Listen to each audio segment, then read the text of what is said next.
Hello, phone తీసుకెళ్లి మీ సీటుకి. ఇంతకీ మీరెవరు సారు? నేను ఆయనకి తెలుసు. అర్జెంట్ అని చెప్పు. పేరు చెప్పకుండా ఫోన్ ఇస్తే మా సేటు కోపడతారు. బాయ్ నుంచి ఫోన్ అని చెప్పు. ఎవరికి బాయి? మా సేటుకు బాయా? సేటు పెళ్ళానికి బాయా? నేను ఖల్లీదిని మాట్లాడుతున్నాను. నా గురించి తెలీదా నీకు?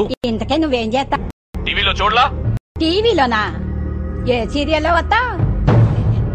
మారుతుంగా సార్. కేకరేకొచ్చా? నేను దహితుంగే పోనా?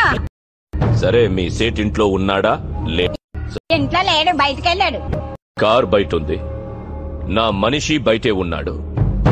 నోరు మూసుకొని సేటికి ఫోన్ ఇవ్వు. మా సేటికి 10 కార్లున్నాయి. ఏ కార్లో ఉంటాడో, ఎక్కడికి పోతాడో నీకేం తెలుసు? సరే, నంబర్ చెప్తాను, రాసుకొని సేట్ వచ్చాకివ్వు. చెప్పు. 00 తెలుగులో చెప్పా. 00. నెంబర్ ముందు సున్నాలు ఎందుకుంటాయి? మీ సేటుకి చెప్పు, 10 కోట్లు ఇవ్వకపోతే చస్తాడు. 10 కోట్లా? నీకా? నాకు జీవితమే సరిగ్గా ఇవ్వడు. నీకెందుకు ఇస్తాడు 10 కోట్లు?